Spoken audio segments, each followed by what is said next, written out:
अस्सलाम वालेकुम रहमतुल्लाहि व बरकातुहू। भाई ने सवाल पूछा है कि दो कुर्बानियाँ हमने ली हैं, एक बड़ा जानवर है, दूसरा छोटा, यानी एक बकरा लिया है, दूसरा आपने गाय ली है। तो आपने सवाल ये किया है कि अगर गाय को ज़बह करके गोश्त तकसीम कर दिया जाए और जो बकरा है उसे ज़बह करके उसका मुकम्मल गोश्त घर में रख लें तो क्या इसमें कोई मज़ायका तो नहीं है? जी, कोई मज़ायका नहीं है।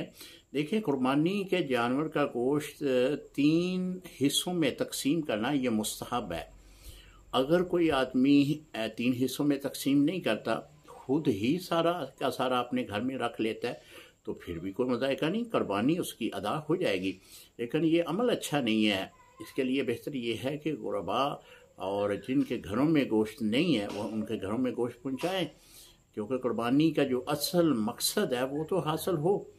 लिहाजा अगर बिलफर्ज आप ऐसा करते हैं कि कुर्बानी का गोश्त जो है वो किसी को भी नहीं देते, खुद ही घर में रख लेते हैं, तो कुर्बानी तब भी हो जाएगी। तो जो सवाल आपने फरमाया है कि बड़े जानवर का गोश्त हम तकसीम कर देते हैं, छोटे जानवर का अपने पास रख लेते हैं, बिल्कुल शर्म जायज़ है, कोई मज़ायका नहीं है। अस्सलाम वालेकुम रहमतुल्लाहि व बरकातहू।